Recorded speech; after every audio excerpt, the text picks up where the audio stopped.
할렐루야. 오늘 좋은 날 주신 하나님께 영광을 돌립니다. 여러분도 좋은 날 되시길 주님의 이름으로 축원합니다. 사사기를 보면서 그런 생각을 한번 해봅니다. 어떤 그 옆을 지나가는데 아트 사도행전 29 이렇게 써 있어요. 그래서 야, 맞다. 지금 사도행전 29장을 우리들이 써가는 시대이지 라는 생각을 해봤어요. 근데 단 이야기는 좀 다른 것 같아요. 사도행전 28장은 우리에게 무엇을 주고 있어요? 소망을 주고 있어요. 복음이 막 퍼져나가는 그 기쁨을 주고 있어요. 그런데 단 이야기는 아니에요. 이 사사기는 아니에요. 누구의 이야기로 맞춰지냐면 단지파 이야기로 맞춰지는 거예요. 죄진 상태에서 맞춰지는 거예요. 인간은 소망이 없다로 맞춰지는 거예요. 이제는 좌절밖에 없다라는 것으로 맞춰지는 거예요. 소망이 없어요. 그냥 맞춰지는 거예요. 그래서 왜 하나님께서 이 사사기는 다른 데는 다 소망이에요. 다른 부분은 다 소망이에요. 뭐부터 시작할까?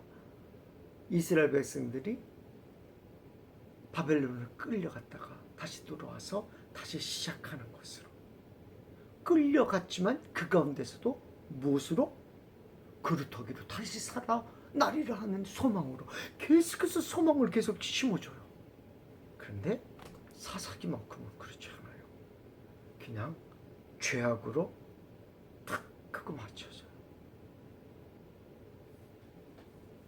단지파로 끝난다고 했잖아요. 희한하게 성경에서 없어질 지파로 그냥 끝나는 거예요. 이스라엘에 12지파가 있습니다. 그런데 11지파, 나중에 12지파가 되지만 다 지파가 있는데 한 지파가 사라져버려요. 왜 사라지는지 이유도 없이 그냥 사라져버려요. 어느 날 등장했다가 요한계시록에 보면 단지파가 없어져 버려요. 그냥 없어져 버려요. 왜 하나님은 단지파로 이 사사기를 끝나게 하실까 하는 그런 무거운 마음 가지고 이 본문을 봤으면 좋겠다라는 생각을 합니다.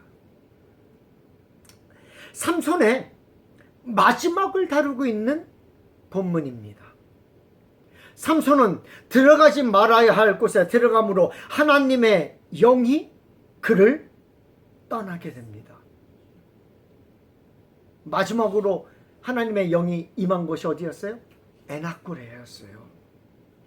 에나꾸레에서 나귀 턱뼈를 가지고 1000명을 죽인 그 자리에서 마지막으로 하나님의 영이 임하고 그 후로는 하나님의 영이 임하였다라고 이야기해주고 있지 않아요.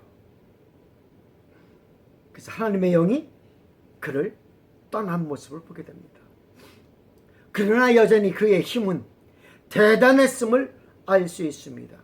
아니, 하나님의 영이 떠났다는 표현보다 하나님의 영이 임하지 않았다라는 표현이 더 맞을 것 같습니다.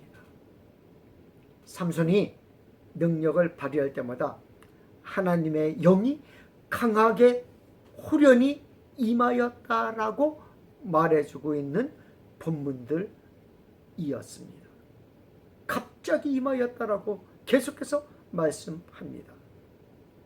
사사기 14장 6절, 그 다음에 14장 19절, 15장 14절 이런 말씀들 통해서 하나님의 영이 갑자기 삼손에게 임하였다. 그러나 그 후로는 삼손에게서 이 말이 나오질 않아요. 가사 지역으로 들어간 삼손은 이 지역이 위험한 지역임을 알고 있었습니다. 그곳에서 위험한 경험을 한 삼손은 이제 블레셋 깊숙이 들어가지 않습니다. 우리나라에 여행주의보라고 하는 것이 있어요. 여행주의보. 1단계부터 시작해서 4단계까지 있습니다. 우리나라에 1단계부터 4단계까지. 1단계는 남색 경보입니다. 그래서 1단계가 내려진 그 지역이나 나라는 말입니다. 신변 안전의 위험한 단계이기 때문에 여행에 주의해야 합니다 라고 하는 그런 뜻이 담겨져 있습니다. 2단계는 황색경보입니다. 불필요한 여행을 자제하라는 것입니다. 될 수 있으면 그 지역에 들어가지 말라는 거예요. 3단계는 적색경보입니다. 출국 권고 지역입니다. 아예 가지 말라는 거예요. 출국하지 말라는 거예요. 비행기 타지 말라는 거예요. 4단계는 흑색경보입니다. 완전히 여행 금지 구역이고요. 집에서 그 지역 이렇게 무슨 일이 일어나는지 그냥 TV로 보는 거예요. 그래서 흑색경보 지역입니다. 그리고 그곳에 체류하는 사람들은 어떻게? 즉시 철수하고 대피해야 하는 지역이기도 합니다. 삼손이 가는 곳은 어떤 곳입니까? 바로 흑색 경보지역이요. 흑색 경보지역. 있는 유대인들마저 이스라엘 사람마저 다 그곳을 떠나야만 하는 그런 지역입니다. 그곳에 들어가자마자 들통이 나고 헤브론산 꼭대기로 도망가는 모습을 우리는 지켜보았습니다. 유대 지역에서 가장 높은 곳으로 도망간 것입니다. 이곳이 가장 안전하다고 생각했을까요? 유대에서 가장 강한 사람들이 사는 곳이 어디입니까? 헤브론. 이스라엘에서 그 당시에 가장 강한, 그래도 가장 강한 사람들이 사는 곳이 헤브론이라고 하는 곳이에요. 그리고 앞으로도 헤브론은 굉장히 중요한 지역으로 계속해서 등장하는 모습을 보게 돼요. 우리들이 그 가장 유명한 사람이 머리를 길게 기르고 말입니다. 머리가 아름다운 청년이었던 누구? 압살롬. 압살롬이 살았던 곳이 바로 어디예요? 헤브론이에요. 왜 헤브론에 살아요? 헤브론에서는 그 모든 나라들이 그 이스라엘 전체 지역이 다 보여요. 그래서 이스라엘 전역에서 무슨 일이 일어나는지 다 알 수 있어요. 그래서 민원이 있을 때 누구에게 찾아갑니까? 대장에게 예루살렘으로 막 찾아가는 모습을 멀리서 딱 보겠다. 하인을 시켜야 야, 저 사람 데리고 와. 그래서 막 하인이 가서 딱 데리고 오면 무슨 일 때문에 왔는가 하고 물어요. 그래서 내가 왜 왕에게 이런 문제를 좀 해결해 달라고 왔습니다 라고 그러면 그거 내가 해결해 줄게. 그래서 왕한테 가는 민원을, 그 마음을 누가 다 사는 거예요? 압살롬이 다 사는 거예요. 그 꼭대기에서 다 지켜보면서.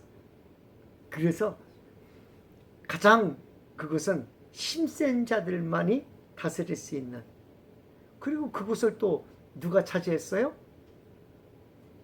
가장 어려운 곳이, 힘센 사람이 그곳을 그 가나안 원주민이 지키고 있으니까 가장 공격하기 힘들어가지고 쩔쩔 맬 때에, 여호수아가 쩔쩔 맬 때에 갈렙이 하나님께서 저곳을 우리에게 줄 겁니다. 나에게 약속하셨습니다.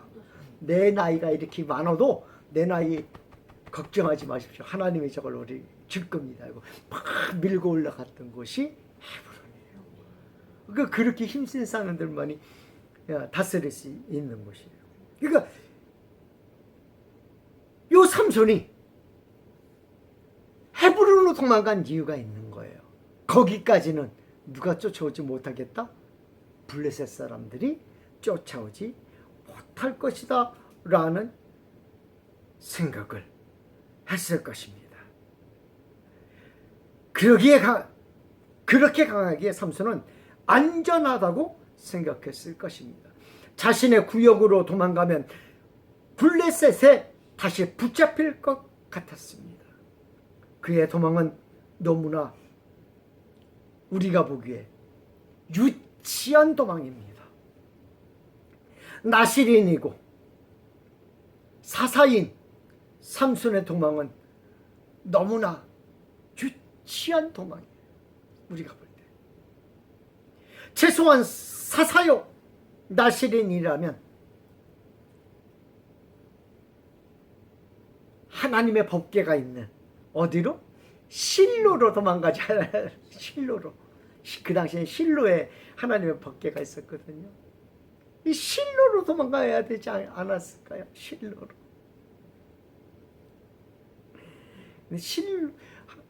우리도 무슨 일이 있으면 어디로 와서 기도해야지 돼요? 교회로 와서 기도해야 돼요. 히스기야도 어디에 가가지고 엎드려 버렸어요? 성전에 가가지고 그냥 하나님 아수르군이 쳐들어왔어요 하고 엎드리잖아요. 그런데 삼손은 실로로 가지 않고 어디로 도망가요? 가장 든든하다고 생각하는 헤브론 산 꼭대기로 올라가는 거예요. 막 뛰어 올라갑니다.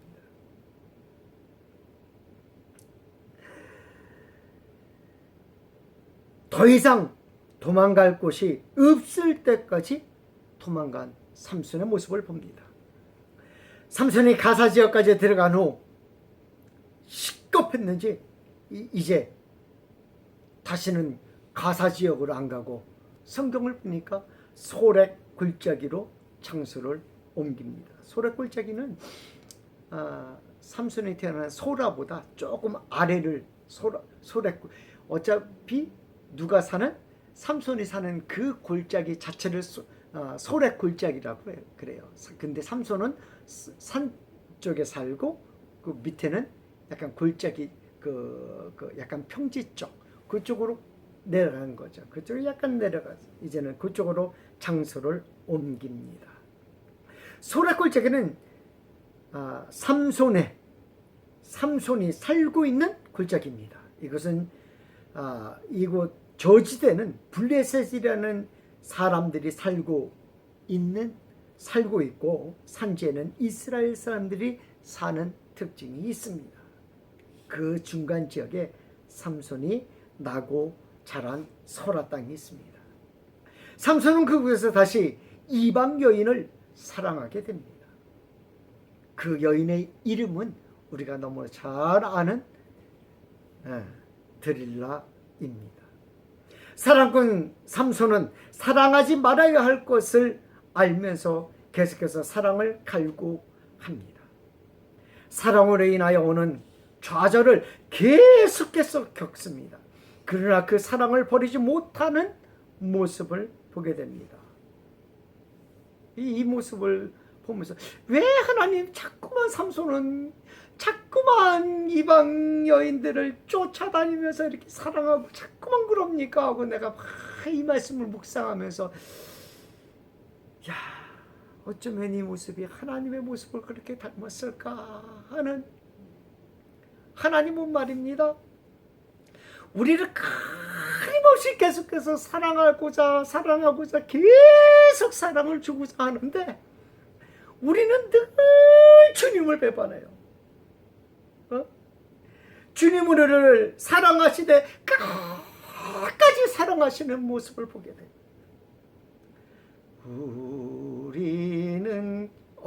우리는 주님을 늘 배반하나 내 주 예수 여전히 날 부르사 그 참되신 사랑을 베푸시나니 내 형제여 주님을 곧 따르라. 주께서 풍성한 은혜를 내려 내 영혼이 나날이 복받으니 주 예수를 너희도 구주로 섬겨 곧 따르면 풍성한 복 받겠네. 무거운 짐 지고 애타는 인생 주 예수께 돌아와 곧 쉬어라. 내 주 예수 너희를 돌보실 때에 참 복락과 안위가 넘치겠네. 주 널 위해 비네, 주 널 위해 비네, 주 널 위해 비네, 항상 비시네. 그 찬양처럼, 이 찬양처럼 우리는 늘 배반해요, 주님을. 우리는 늘 이방 여인들이 삼손을 배반하듯이 늘 배반해요. 그러나 끊임없이 하나님은 우리를 사랑하시는 그 모습을 계속해서 보여주는 모습을 보게 됩니다. 삼손의 안 좋은 모습을 내가 막 보면서 여기서 하나님의 모습을 발견하고서 내가 삼손을 그렇게 하신 이유가 여기에 있었구나 하고 내가 깨달았어요. 하나님은 우리를 끝까지 사랑하시는 분이신 줄 믿습니다. 언제까지? 내가 배반하더라도. 폴리카프의 그 유명한 말이 있잖아요. 내가 80 넘게 살면서 80 넘게 주님을 믿었는데, 예수님을 믿었는데 한 번도 예수님은 나를 배반한 적이 없는데 내가 어떻게 예수님을 배반하냐고 하면서 화영틀로 들어간 그 모습. 그랬잖아요. 삼손의 모습이 그 모습이 아니었겠는가 하는 생각을 해봐.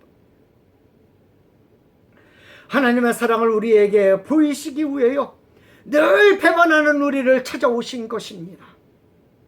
우리는 다 양 같고 죄인 같아서 하나님을 찾을 수도 하나님에게 나아갈 수도 없습니다. 오직 하나님만의 사랑만이 우리를 찾아오시는 것입니다. 삼손은 하면 안 되는 사랑을 계속합니다. 마을 사람들과도 동족들도 모두 반대하는 사랑을 합니다. 결국 그 사랑 때문에 십자가에, 동족들의 배반 때문에 십자가에 달려 죽게 됩니다. 그래도 삼손은 그 사랑을 포기하지 않습니다. 삼손의 사랑과 주님의 사랑을 비교할 수 없지만 아가페적인 사랑과 에로스적인 사랑을 비교할 수는 없지만 삼손의 이야기는 사랑 안에서 결론을 맺습니다. 사랑에 대한 삼손의 이야기는 힘의 근원을 알고자 하는 블레셋 사람들의 흉계로 이어집니다. 9절 이하의 말씀을 보면 그의 힘의 근원을 알아내지 못하니라.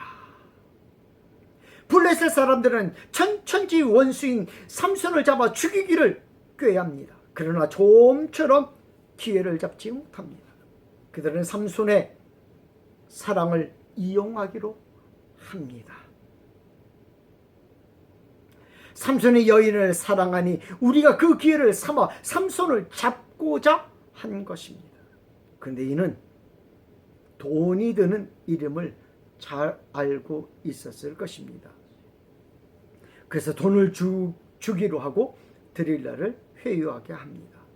은전 각각 1,100개 5개 도시가 5,500개의 은전을 준비합니다. 이는 상당한 돈이라고 했습니다. 한 50년 동안 모으는 돈이라고 했어요. 하나도 안 쓰고 매일같이 일해가지고 말입니다. 들릴라는 삼손을 유혹합니다. 그리고 삼손에게 나를 사랑하거든 힘의 원천을 가르쳐달라고 합니다. 삼손은 첫 번째로 새 활줄 7개로 나를 결박하면 내가 약해질 것입니다 라고 얘기해요. 그런데 블레셋 사람들이 오자 블레셋 사람이라 하고 소리치니까 그냥 그 새 활줄이 그냥 우르르 끊어지면서 그 뭡니까 삼손이 도망가 버려요. 그러니까 새 활줄이 아니라 다시 두 번째로는 새 밧줄로 나를 결박하면 내가 약해질 것입니다 라고 얘기해줘요. 근데 새 밧줄로 딱 하고 묶었어요.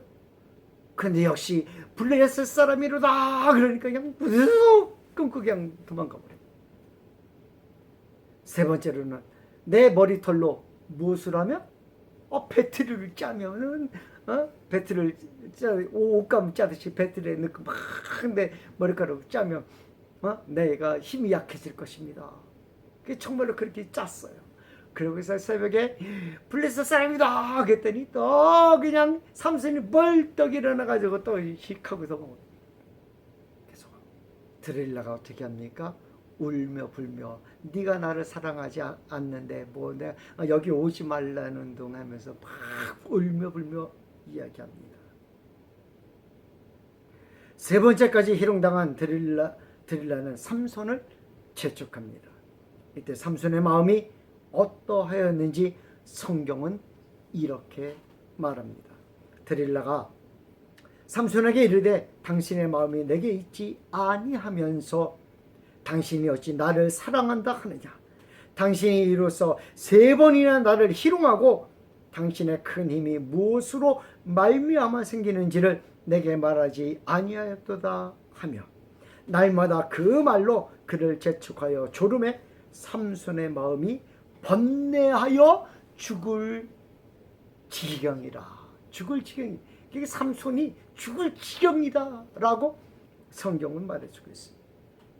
삼손은 너무나 곤란한 지경에 이릅니다. 말을 하면 안 되고 말을 안 하면 자신의 사랑을 의심받게 됩니다. 정말 진퇴양난에 빠지게 됩니다. 우리는 흔히 말합니다. 죽을 지경이 되면 떠나면 되는데 뭘 그렇게 고민하고 있냐라고 말할 수도 있을 것입니다. 때로는 정에, 때로는 상황에, 때로는 마음에 여러 가지 이유로 우리는 묶여 있다라는 거 사실입니다. 그리고 묶여 있으면서 빠져나오지 못하고 거기서 그냥 자신의 삶을 한탄하고 있는 거예요. 그냥 삼손 역시 떠나지 않습니다. 다시 여인의 품으로 돌아갑니다. 그리고는 그 여인이 원하는 답을 말해주게 됩니다. 삼손은 그의 비밀을 드릴라에게 말하게 됩니다. 17절 삼손이 진심을 드러내어 그에게 이르되 내 머리 위에는 삭도를 대지 아니하였나니 이는 내가 모태에서부터 하나님의 나시린이 되었음이라. 만일 내 머리가 밀리면 내 힘이 내게서 떠나고 나는 약해져서 다른 사람과 같으리라 하니라.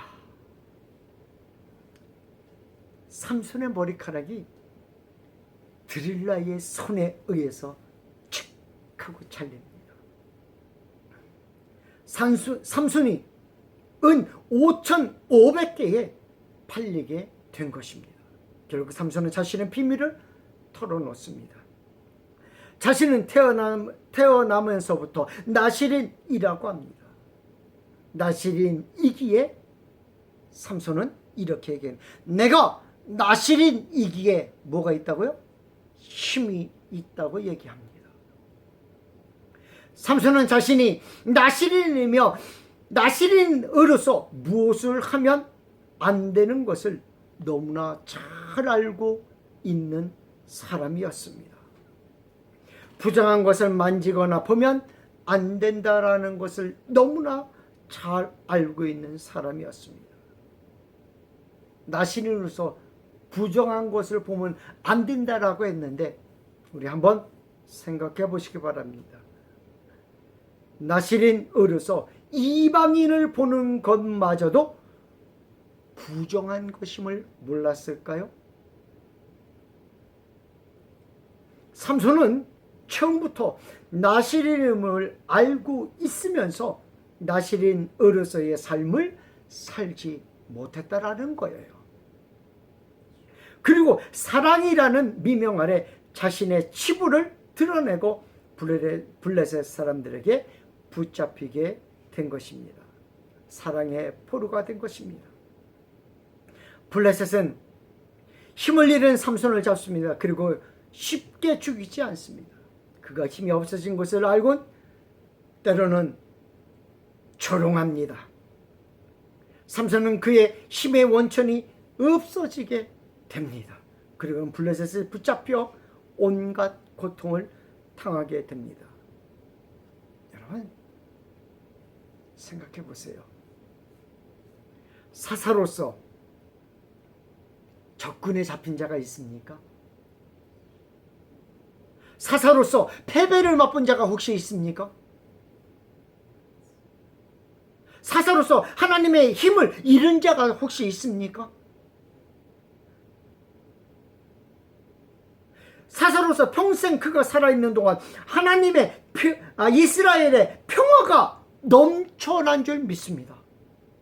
사사로 있는 동안 적들은 이스라엘을 넘보지 못했다라는 사실입니다.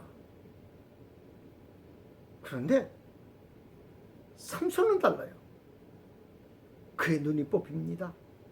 온갖 고초를 겪습니다. 말할 수 없는 고통을 받습니다.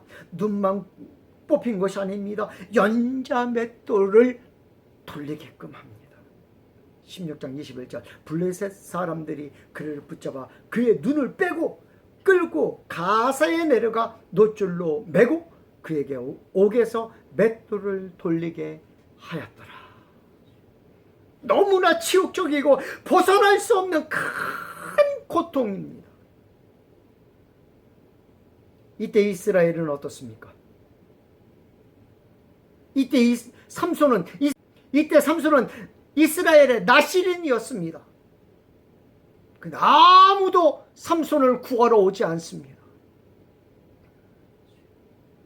그는 벌을 받아서 감옥에 갇혔다.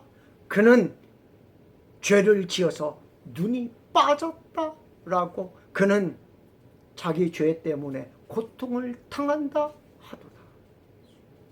그가 고통을 당하는 것은 당연한 것처럼 취급되었습니다. 그는 사람들에게 미움을 받아서 고통을 당하는 것이 당연한 것으로 안 것입니다. 그는 사사여서 고통을 당하는 것이 아니라 미움을 받아서 저들을 화나게 해서 고통을 받는 것은 당연하다고 생각한 것입니다. 삼손이 받는 고통과 고난은 어떤 의미가 있을까요?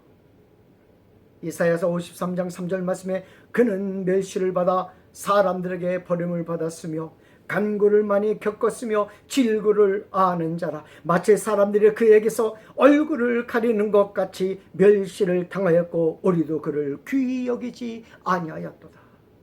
그는 실로 우리의 질구를 지고 우리의 슬픔을 당하였거늘 우리는 생각하기를 그는 징벌을 받아 하나님께 맞으며 고난을 당한다 하였노라. 예수님도 사람들에게 조롱당합니다. 저가 엘리야를 부르는가 보다. 마가복음 15장 17절 예수께서 예수에게 자색옷을 입히고 가시관을 씌우고 격려하여 이르되 유대인의 왕이여 평안할지어다 하고 갈대로 그의 머리를 치며 침뱉으며 꿇어 절하더라. 희롱을 당한 후에 자색옷을 벗기고 도로 그의 옷을 입히고 십자가에 못 박으려고 끌고 나가니라. 또 29절에 진행하는 자들은 자기 머리를 흔들며 예수를 모욕하여 이르되 아하 성전을 열고 사흘에 짓는 자여 내가 너를 구원하여 십자가에서 내려오라 하고 그와 같이 대제사장들도 서기관들과 함께 희롱하며 서로 말하되 그가 남은 구원하였으되 자기는 구원할 수 없도다. 이스라엘 왕 그리스도가 지금 십자가에서 내려와 우리가 보고 십자가에서 내려와 우리가 보고 믿게 할지어다 하며 함께 십자가에 못 박힌 자들도 예수를 욕하더라. 그러나 예수님도 정작 아무도 그를 구하러 오지 않았다라는 거예요. 예수님은 결국 십자가에서 모든 것을, 하나님이 원하시는 모든 것을 다 이루신 모습을 보게 됩니다. 세상의 모든 죄를 짊어지고 돌아가신 것입니다. 그리고 나서 3일 후에 예수님은 다시 부활하신 줄 믿습니다. 이때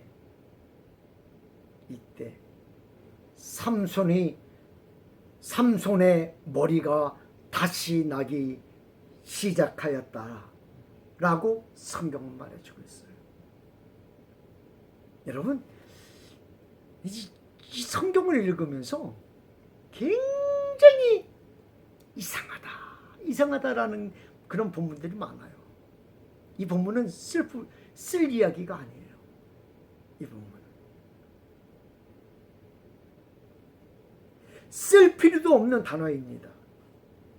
왜? 당연한 거예요. 좀 저는 이제 머리 깎을 때가 다 되었는데 왜 깎아요? 자동으로 내보다 자동으로 길어져요. 그렇지 않겠어요? 자동으로 길어져요. 이 말을 쓴 이유는 다시 나실인으로서 서원하는 것을 의미하기 때문인 줄 믿습니다. 지금까지 부정했던 자신의 모든 것을 다 씻어버리고 다시 머리가 자라나기 시작한 것입니다. 그리고 최후에 블레셋 건물에서 3,000명과 함께 죽습니다. 다시 성경은 이렇게 말합니다. 16장 31절 말씀에 그의 형제와 아버지의 온 집이 다 내려가서 그의 시체를 가지고 올라가서 소로와 에스다올 사이 그의 아버지 마노아의 장지의 장산이라. 삼손이 이스라엘의 사사로 20년 동안 지냈더라. 마지막 말이에요.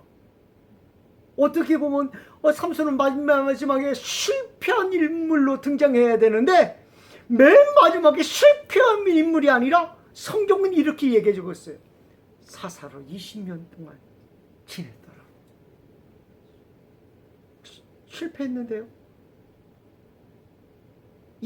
어떤 이단들은 그렇게 얘기해요. 예수님은 십자가에서 죽었기 때문에 실패했어? 이렇게 얘기하는 사람도 있어요. 그렇게 말하는 이단들도 있어요. 육적으로 실패했다는 거예요. 십자가에서 죽었다는 거예요. 왕이면 왜 죽냐라는 거예요. 승리해야지. 삼손은 모든 사역을 마치고 사사로서 20년을 살았습니다. 그의 힘의 원천은 무엇입니까? 그의 힘의 원천은 머리에 있는 것이 아닙니다. 그의 힘의 원천은 사사라는 직책에 있는 것도 아닙니다. 그의 힘의 원천은 나실인이라는 사명에 있는 것도 아닙니다. 오직 하나님께 있다는 것을 말해주고 있습니다.